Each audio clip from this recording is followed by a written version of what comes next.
Okay. So we're gonna try this.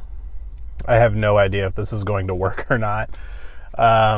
This is gonna be my first YouTube content, and sorry for how shiny and tired and disheveled I look.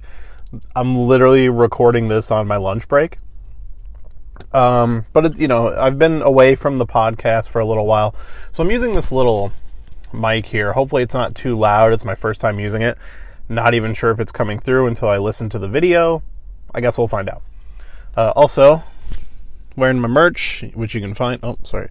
Probably putting the mic a little too close to my mouth there. I'm wearing my merch, which you can find at belowthecollar.com/defendingyourmovie.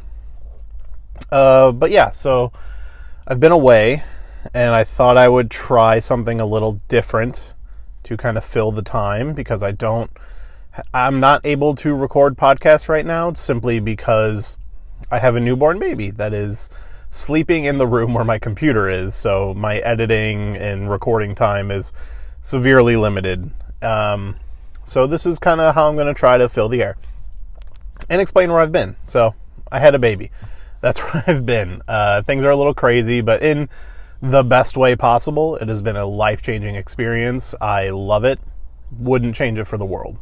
But it is putting the podcast itself on a bit of a hiatus until she's a little older and not, napping as much during the day, and I have a little more time to access the computer. But in the meantime, I'm using this time to work on other projects. And so I thought I would try something a little stupid, a little silly, but maybe a little fun. And maybe this is the first time ever. I don't know. I've never checked, but we're doing what those crazy kids call a mukbang. So, I thought I would try this. I don't know if this has been done before, but a mukbang talking about movies. And maybe this will just be how I fill my lunchtime when I'm at work. So, sorry if there's any interruptions. I am literally parked right next to train tracks, so a metro rail comes through every now and then. Very quick passenger train, can't really help it.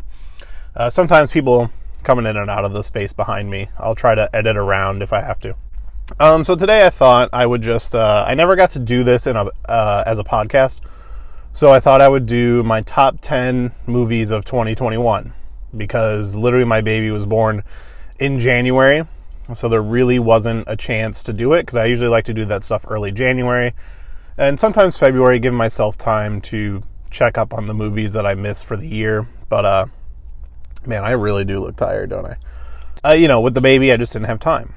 So I figured, hey, what a better opportunity than to do it right now. So I'm sitting in here in my car on my lunch break. I got my pasta that I made last night. I know most people do mukbangs and they go get some stuff. I'm not doing that. This is something I made at home, and it's delicious. So, yeah. While I'm doing this, I'm going to talk about my favorite movies of 2021. I'm going to do my top 10. I also want to give some honorable mentions. And I'm not sure, should I do my honorable mentions first? Yeah, why don't we do the honorable mentions first? So I just want to shout out a couple movies. I'm not going to spend as much time talking about these as I'm going to my top 10. But my first honorable mention, I want to shout out a movie called Till Death, starring Megan Fox. And it's a really fun, interesting horror, thriller, I guess more thriller, film that was kind of one of these movies that came out and it's like, oh, Megan Fox is actually really great in the right role. And it's a really good, interesting concept. I think it's streaming on Netflix right now. I highly recommend it, which actually a few of these are. Till Death, real quick, real good, really interesting. Check it out.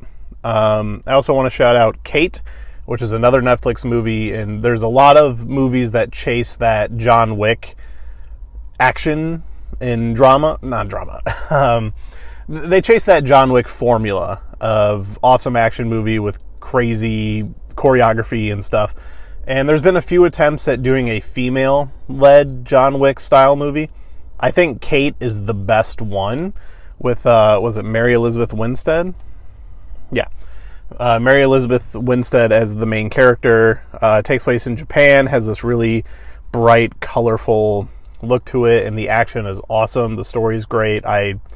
Little predictable in terms of where it goes and stuff, but I really love it. And I would very much recommend Kate. We'll just keep on the Netflix train. I Care a Lot was a film that was in my top when it came out. I think it was an early movie in 2021, so it might have been one of the first new movies I watched, and progressively just got bumped down my list as more stuff came out. And I'm a basic ass bitch, so some of my stuff overtook it. But I Care a Lot is a great movie, and it's a really interesting look at, here's a movie that every character is terrible, they're all awful people, but they make you care in a weird sort of way. So I really liked I Care a Lot. And the last kind of shout outs I'll do, because one of them is my number 11, but it is again, Netflix, a trilogy of movies, and it's the Fear Street trilogy, which I was a big R.L. Stine fan growing up, but I never read the Fear Street books. I was exclusively Goosebumps. But these really took me by surprise when they came out. I heard how good they were, and I like horror movies. I'm not super big into slashers, but this is maybe one of the coolest and smartest things Netflix has ever done by producing a trilogy of movies at the same time and putting them out. I think there was a month in between each one, or a couple weeks in between each one, because they're all very closely tied together, and they're all telling one story over 3 movies, but set in 3 different time periods. And it's awesome. All 3 are really great. The first one, I think, is my favorite, and then the third one and the second one, just because the second one does feel more like a 70s or 80s slasher, but it's kind of by design, especially because it takes place in the 70s, so the late 70s, I believe. So it makes a little sense that one would be like that. It does have this amazing moment at the end that kind of made me laugh unintentionally, or maybe intentionally, because these movies are kind of funny in some ways. The concept is a little far out there and ridiculous, but they're awesome. And the first one, which is 1994, right? Yeah, 1994. Definitely the best one, but really good filmmaking. I hope they make more of these, and it's definitely one of the smartest things Netflix has ever done. And honestly, I should say a good year for Netflix, because all these movies I'm mentioning, well, not all of them. Till Death isn't a Netflix movie, but it's on Netflix. But I think all the others are Netflix movies. So a good year for Netflix, who generally not considered they're always hit and miss. I think that 2021 was a good year for them. So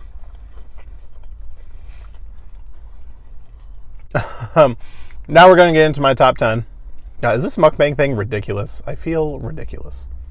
I don't know. The whole mukbang thing might not be in every video, but I wanted to try it. Hey, we're breaking new ground here. But yeah, so my number 10 for 2021 is Marvel's The Eternals. Not the last Marvel movie to be on my list. I really liked Eternals. I know it was the first rotten Marvel movie, and I think that's ridiculous. I'm kind of the camp that I don't think there is a bad Marvel movie. There's just some that are not as good as others. But Eternals is actually somewhere in the middle for me. I really liked it, and I think maybe because I had read the Neil Gaiman comic right before the movie, I was kind of in tune with what the movie, what I wanted from the movie, and the movie pretty much gave me everything I want. I honestly just wanted more of the Celestials. Those things were awesome. I wanted to see more of them. And I liked all the characters. I can definitely see the argument where people are it should have been a show because there's so many characters, you don't get to know them all. But I don't like that as a critique of the movie, because saying you want to know the characters more is fine, but because Disney has the ability to do these TV shows and stuff, I don't think you should hold that against the movie. They chose to make it a movie. Judge it by, hey, they could have handled the characters better, because sure, they could have, although I never felt lacking on any of the characters. I liked all of them for the most part. I wouldn't say there was any I disliked, and the ones you kind of do dislike, you're almost meant to. So for me, it made sense. And what I liked the most about it, and this is something we'll talk about with other Marvel movies, on my list is it felt different. Like, a lot of these Phase 4 movies are feeling different, and Eternals couldn't be more different from the rest. And I think a lot of that has to do with the fact that they used a lot of real-world location shooting, because that is something I'm going to talk about on a movie that's a lot higher on my list. I really start to notice the Marvel green screen effect. They have a formula. They kind of do the same thing all the time, and that's fine. I don't think there's anything wrong with that. I understand the critique of, hey, we want more different kinds of content in our Marvel, and that's great. You should. I do as well. But I also know what I'm getting. And, I think a lot of people were turned off by Eternals because they didn't get what they thought they were getting, which was just another Marvel movie. And that's kind of what I love about it. So I think Eternals deserves a lot more credit than it got, and I don't think it was as hated as people would lead you to believe. Most people I have spoken to personally about the movie really liked it. So if you passed on it because of the Twitter social media outcry, check it out. It's on Disney Plus, it all is, so I would highly recommend just watching it for yourself. I think it's great. All right, so number 9. And this is something that has actually been coming up a lot recently in my social media timeline, and kind of personally how I feel about movie criticism. And my number 9 is Ghostbusters Afterlife. I personally do not think there's anything wrong with, like, nostalgia movies. And Ghostbusters Afterlife is 1,000% a nostalgia movie. It literally exists to give you everything you loved about the original Ghostbusters, especially coming off the 2016 one, which wasn't well received. Like, I know it has its fans. I wasn't particularly a big fan of it. I just didn't think it was funny. I think this new one is funny. I think the story is interesting. I like the characters. I think the acting is really well done. I think the nostalgia is really well done. It doesn't feel... While it is pandering, it doesn't feel like pandering to me. And, I honestly hate pandering, so it just, I don't know, it didn't bother me. I really had a good time with Ghostbusters. And it's not a movie I thought I was going to love. I was the biggest denier when the trailer came out and I saw it. I was like, nope, it doesn't look good.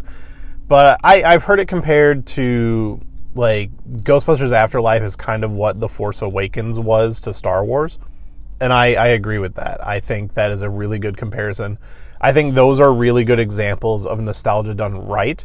And neither one of them are perfect, but they hit it well enough that I think it's a really enjoyable experience. And if you are a Ghostbusters fan, you should absolutely check it out. I honestly think I might like it more than Ghostbusters 2. And I'm a big fan of Ghostbusters 2. But I think Ghostbusters Afterlife is a lot of fun, and it's a movie with a lot of heart, and it definitely almost made me cry. I think it's awesome. You should check it out. Okay, so now that brings us on to number 8.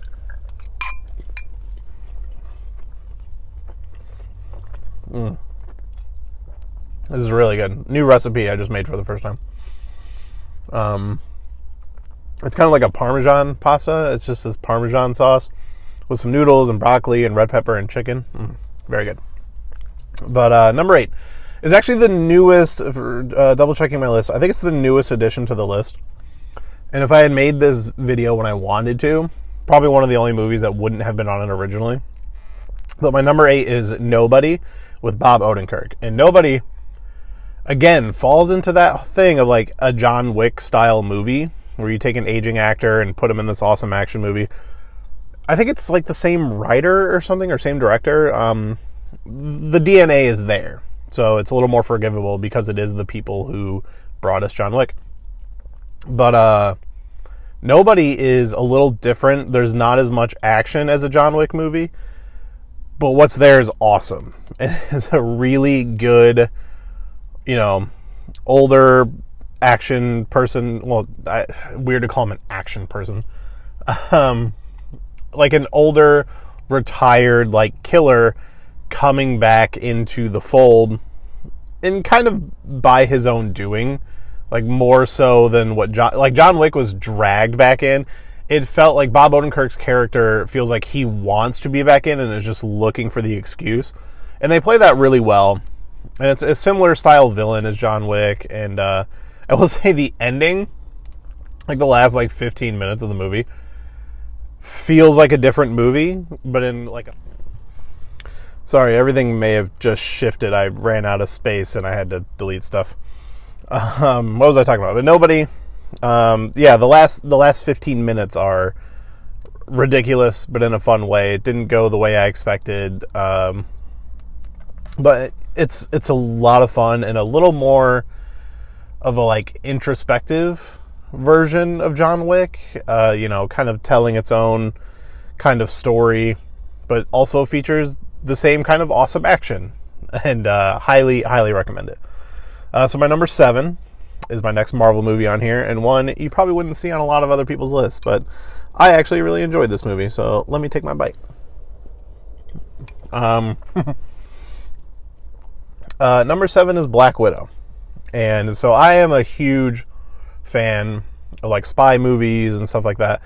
And honestly, Black Widow did not feel like another Marvel movie to me. It is another Marvel movie, but not in the grand scheme of things. Every time I watch the opening of that movie, it feels more like a director's vision than a lot of the other ones. It does fall into that Marvel template, but I think the action is awesome. I really like the character of Black Widow, and I think the introduction of Yelena, I think she is my new favorite character in the MCU. So I'm a big fan of her.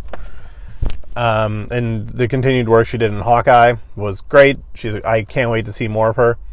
The whole cast, Rachel Weisz and David Harbour, it's a lot of fun. I do struggle to see Red Guardian's placement in the MCU overall, and maybe he doesn't.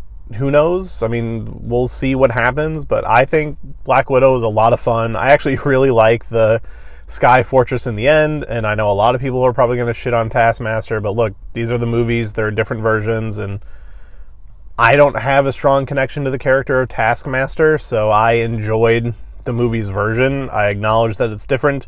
Maybe they'll do the same Taskmaster eventually, but this is what we got. It didn't bother me. Sorry if it bothered you. But I really liked Black Widow. I thought it was great. Definitely Marvel's better attempt at a female-led movie, because Captain Marvel, I don't think that was it. I think that movie's fine, but it's somewhere towards the bottom for me in the grand scheme of Marvel. And, I thought it was a lot of fun. I don't know, I'm here to be entertained, and the movie entertained me. And I actually really like the ending. I really like the sleazy villain, the kind of reference and answers to Budapest and what she did there and how that affects the story now. And the MCU fan in me is oh, that's where she gets her jacket that she wears in Infinity War. Ha ha ha. It's fun. I really liked it. It was one of my more anticipated movies of the year, and I think it met my expectations. It didn't exceed them. It didn't fall below, but it was a fine movie. Now on to the one that's probably really going to make some people mad.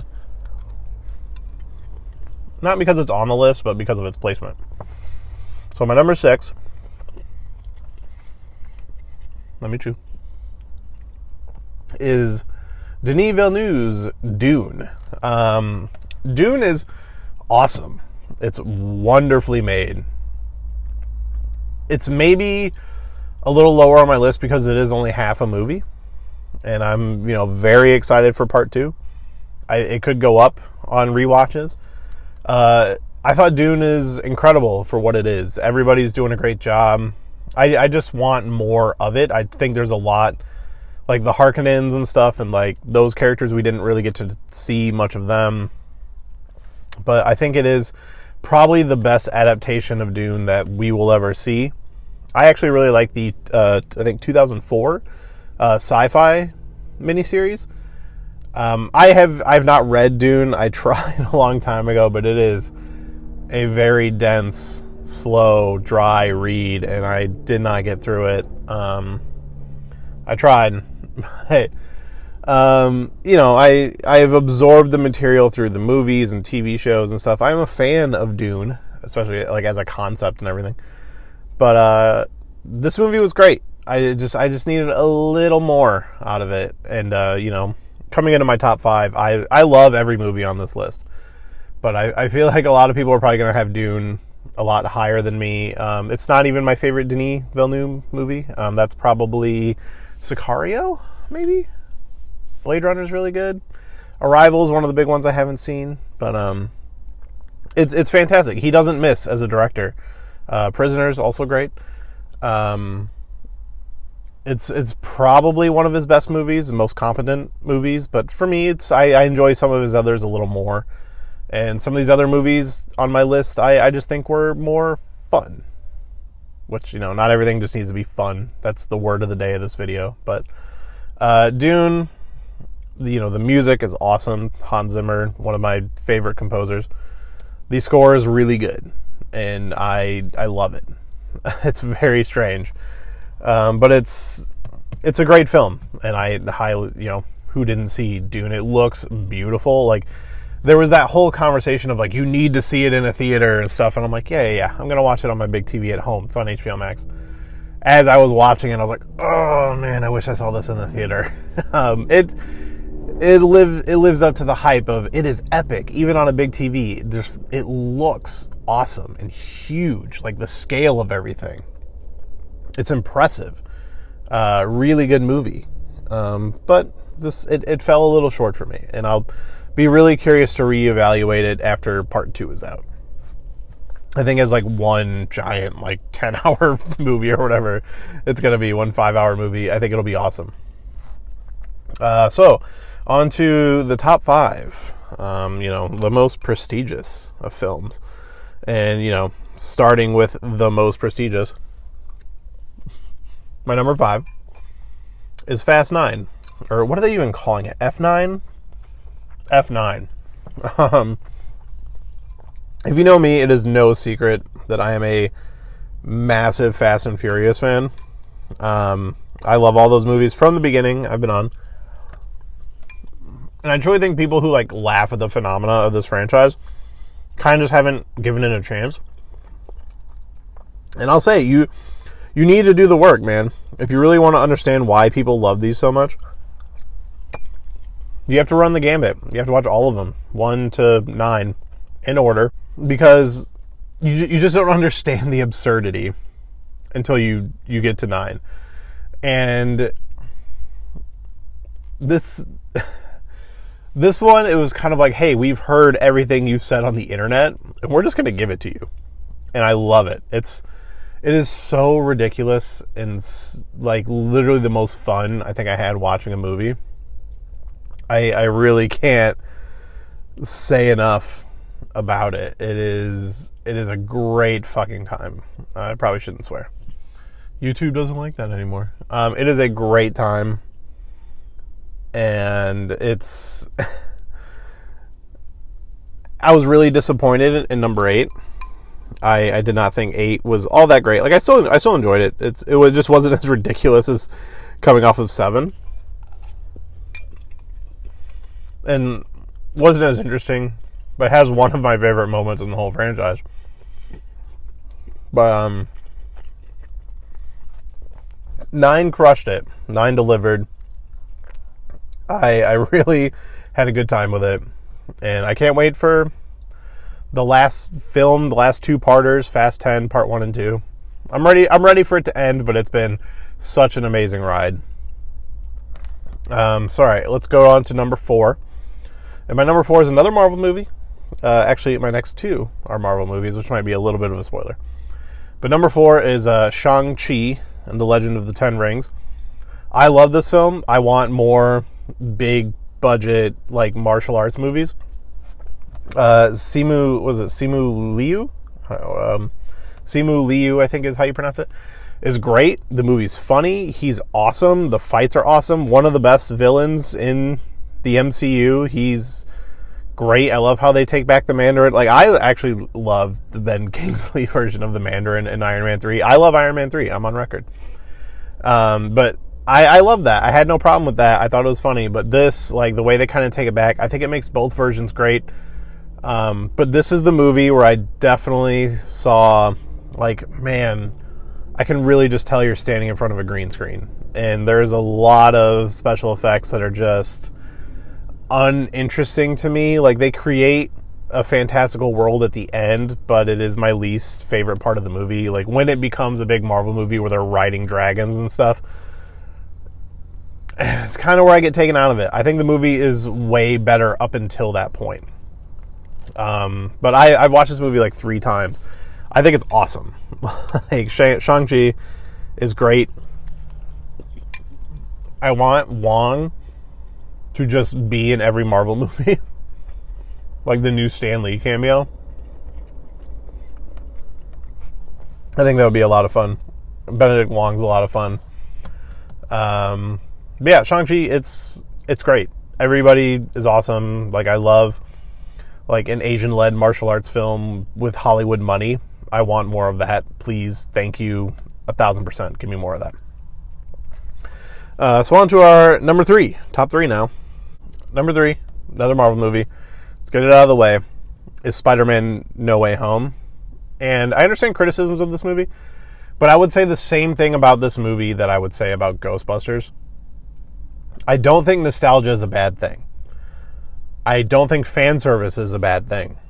It's perfectly okay to once in a while just give fans everything they want. And that is exactly what Spider-Man No Way Home does. Spider-Man is my favorite superhero. I think Tom Holland is probably the best Spider-Man, but I haven't liked his movies as much as I've liked other Spider-Man movies. This one is the first one that could actually compete with being my favorite Spider-Man movie.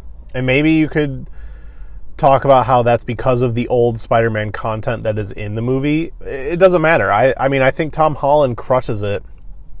And this movie kind of solves the MCU Spider-Man problem of where it puts him where I wanted him to be at the beginning. And I think a lot of people share that sentiment. The ending, it's nice to see a Marvel movie that actually has consequences. And I want to see how that is going to affect him in future films. Whenever those happen, if they happen, you know, the Sony Spider-Man stuff, it's who knows what's going on there at this moment. It seems pretty clear we will see more Tom Holland in the MCU, and they give us a tease for Venom, which I would very much like to see. I actually like those Venom movies. I like Tom Hardy as Venom. I want to see what they would do. But yeah, Spider-Man No Way Home it's great. I love it. It's fun. I mean, things I notice on a rewatch, I will say, is the COVID-ness of it is very obvious. I definitely notice hey, this was filmed during COVID. There's not a lot of characters together. Nature of the beast, I understand. Apparently, they also corrected some CGI for the home release. Weird, but I mean, hey, that's great. Finish your movie. I mean, you should do that before you put it out. But I mean, either way, I get to see a better version of it now, so I guess that's fine. Yeah, Spider-Man No Way Home.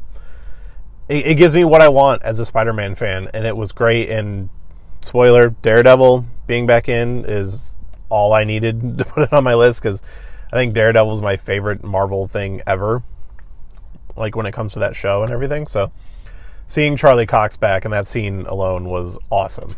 So very excited for what's to come. I really enjoyed Spider-Man No Way Home. Probably my second favorite Spider-Man movie. So all right, on to number 2. Let me take my obligatory bite. So number 2 was my most anticipated movie of 2020.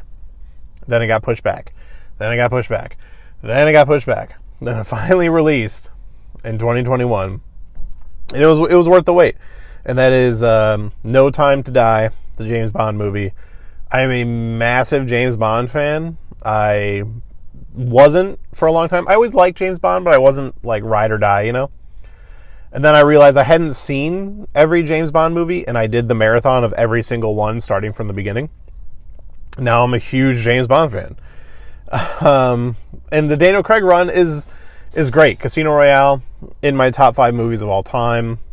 I actually think every single one of his movies is good.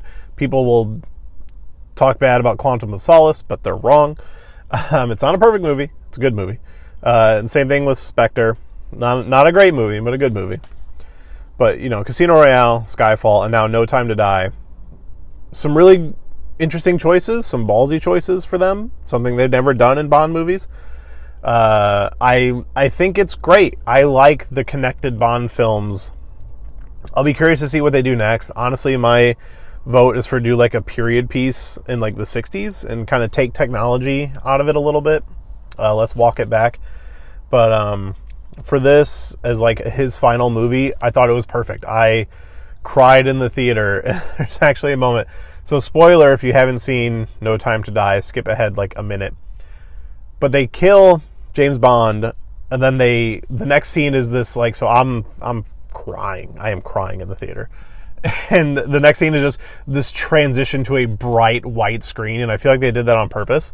Because, like, the audience for James Bond movies is probably like, manly men or whatever. And they're like, no, we're going to make you cry, and then we're going to expose it to the theater. And that kind of made me laugh. It's really good. I really like Rami Malek as a villain. They definitely could have done more with him, but I thought it was great. I really liked No Time to Die. It lived up to my hype. It was my number one movie for most of the year. I think it came out pretty early. And it was only deceded by my number one, which, let's go, obligatory bite, because we're about to make some people angry. What was that voice? My number one movie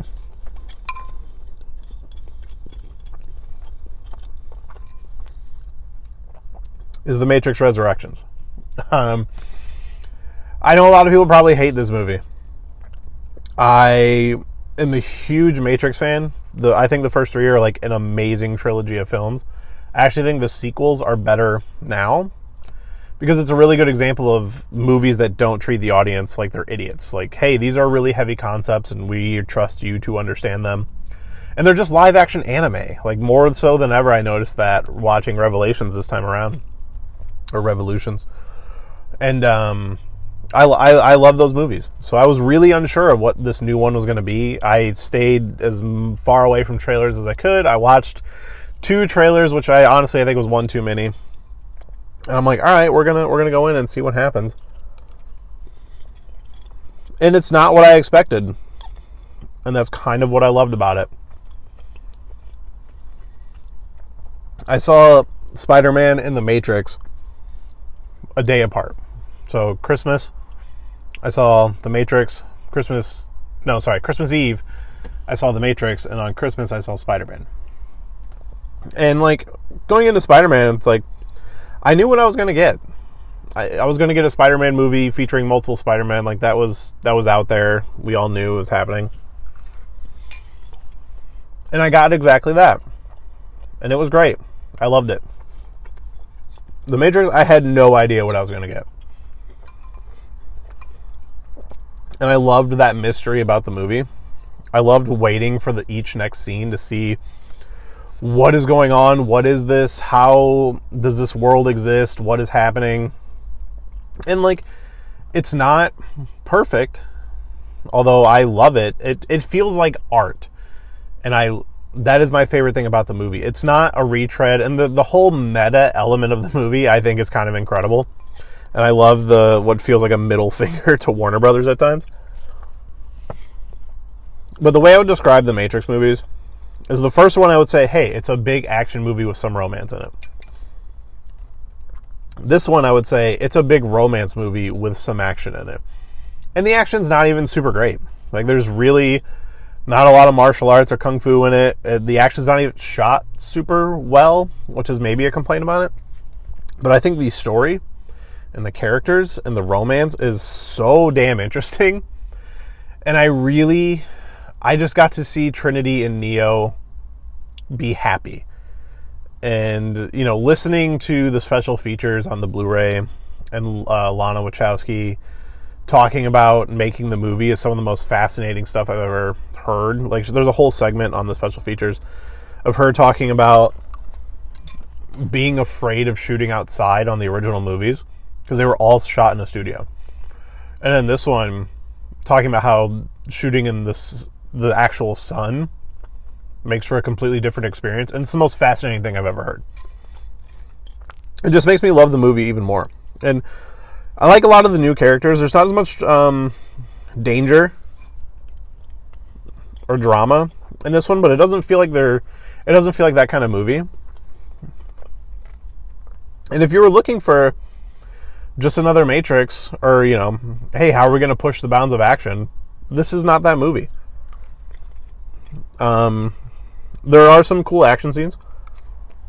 Specifically the scene at the end. I'm done with my food here. The ending scene with, like, the drones or whatever is awesome. It's so cool. But I really just loved that romance and how that blossomed, and seeing these characters that I love come together and be happy. And what more can I ask for, So maybe not the most expected number one movie, but it really took me by surprise. And in a world of movies that are all kind of the same, or not the same, but movies where we know what's happening, like some of the movies on my list are adaptations. We know how the adaptation goes. It was just very refreshing to not know a thing and be completely surprised from beginning to end and enjoying that surprise. But that's going to be it for my top 10 movies of 2021. Sorry I'm cutting this short. I got to get back to lunch. This is a little over my time. But thank you for watching. Check out my links. I'll record another little thing to go here for where all my link stuff is. But those are my movies. I was eating mukbang movie thing. Maybe I broke some new ground here. I'm going to find out after this to see if that exists already. But be sure to check out my stuff. That's to follow.